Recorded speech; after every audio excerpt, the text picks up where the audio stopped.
রমাদানুল কারীমের সর্বশেষ মুহূর্তের প্রস্তুতি হলো তওবায়ে নাসুহা এবং ইস্তিগফার করা।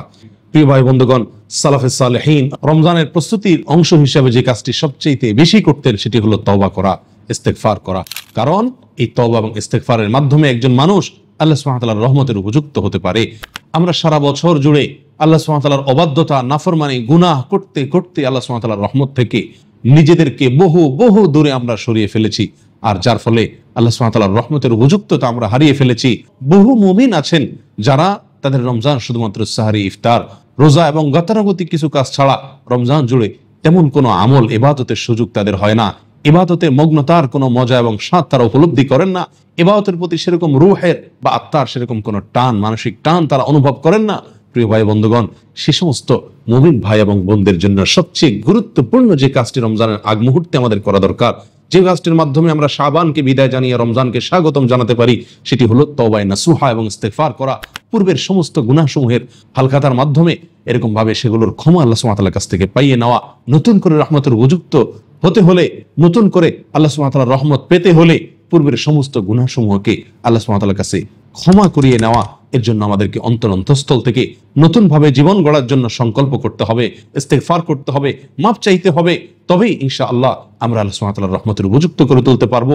প্রিয় ভাই বন্ধুগণ, ইমামুল হারাম শেখ সুদাইস তার এক আলোচনায় বলছিলেন যে যুবকদের একটি জামাত, একটি দল তার কাছে, তার অফিসে এসে নিজেদের বিরুদ্ধে তারা অভিযোগ করে বলছিলেন যে শেখ, আমরা প্রতি বছর রমজান আসে আমল এবং ইবাদত করার জন্য কিছুটা আগ্রহ, কিছুটা স্পৃহা হয়তো শুরুতে থাকে, কিন্তু যেরকম টান, আকর্ষণ একজন মুমিনের হওয়া দরকার, যার ফলে ইবাদতের ভিতর আমরা স্বাদ পাবো, ইবাদতের নিমগ্নতার মধ্যেই আমরা আনন্দ খুঁজে পাবো এবং আমাদের মানসিক টান, আকর্ষণ অনুভব করব, সেরকম কোনো অবস্থা আমাদের অন্তর্জগতে তৈরি হয় না। গতানুগতিক কিছু কাজ করে আমরা রমজানকে শেষ করে ফেলি।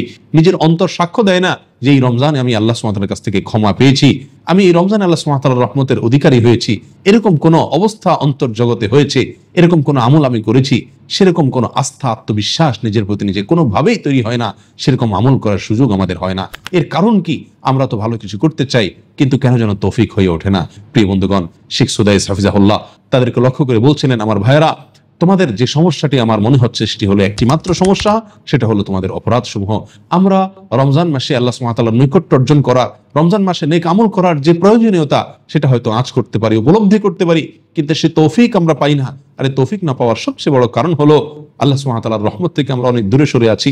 আল্লাহর রহমত থেকে এত দূরে আমরা সরে আছি যে রমজানে আল্লাহ সুবহানাহু ওয়া তাআলার গণহারে যে রহমত আল্লাহ তাআলা দান করবেন, সেই রহমতের উপযুক্ততা নিজেদের ভিতর আমরা তৈরি করতে পারিনি। সেজন্য তিনি তাদেরকে বলছেন, ভাইরা আমার, রমজানের আগে আমাদেরকে সকলকে ইস্তিগফার এবং তওবার দিকে মনোনিবেশ করতে হবে। পূর্বের সমস্ত গুনাহের হালখাতা করিয়ে নিতে হবে, সবগুলোকে মাফ করিয়ে নিতে হবে। তবেই নতুন করে আল্লাহ সুবহানাহু ওয়া তাআলার রহমতের উপযুক্ততা আমাদের ভেতর তৈরি হবে। আসুন সেজন্য শাবান মাসকে বিদায় জানানো এবং রমজানের সর্বশেষ মুহূর্তের যে প্রস্তুতি, তওবা এবং ইস্তিগফার করা, নিজেকে মাপ চেয়ে নেওয়া আল্লাহর কাছে যে আল্লাহ, আমি তো তোমার রহমত পাওয়ার উপযুক্ত নই। আল্লাহ, রমজানে তুমি যে দিবা, তোমার যে বিশাল বড় দান, এ দান পাওয়া, এ দান চাওয়ার মতো মুখ আমার নাই। আল্লাহ, তুমি আমার পূর্বের সমস্ত গুনাহসমূহ মাফ করে দাও। আল্লাহ, তুমি আমাকে তৌফিক দান করো। আমার ভেতরে তুমি সে জ্বালা তৈরি করে দাও, সে টান তুমি তৈরি করে দাও, সে তৌফিক তুমি দিয়ে দাও। মাবুদ, তুমি যদি তৌফিক না দাও, তাহলে আমার শত চেষ্টা, শত মানসিক নিয়ত বা সদিচ্ছা থাকলেও আমি রমজানকে সেভাবে কাটাতে পারবো না যেভাবে কাটালে আমি সৌভাগ্যবানদের কাতারে চলে যেতে পারবো, যেভাবে কাটালে তোমাকে খুশি করতে পারবো, যেভাবে কাটালে আমি লাভবান হতে পারবো। এই রমজান আমাকে পরিবর্তন করে দিবে, এই রমজান আমাকে তোমার রহমত পাইয়ে দিবে। মাবুদ, সেরকম রমজান পাওয়ার জন্য আমার যে অপরাধ সমূহ বাধা হয়ে দাঁড়িয়ে আছে, বাধার প্রাচীর হয়ে দাঁড়িয়ে আছে, আল্লাহ, সেগুলোকে তুমি মাফ করে দাও। আমি কথা দিচ্ছি নতুন করে জীবন গড়বো। আল্লাহ, পহেলা রমজান থেকে আমার নতুন জীবন শুরু হবে। সেইভাবে ইস্তিগফার করে নিজেকে প্রস্তুত করা, এটা হলো রমজানকে ইস্তেকবাল করার, রমজানকে অভ্যর্থনা জানানোর সর্বশেষ মুহূর্তের প্রস্তুতি।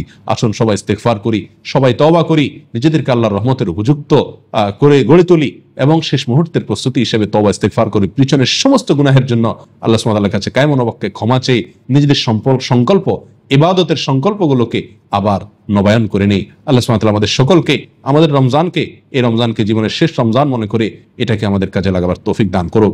জাযাকুমুল্লাহ ওয়া আখিরু দাওয়ানা আলহামদুলিল্লাহি রাব্বিল আলামিন।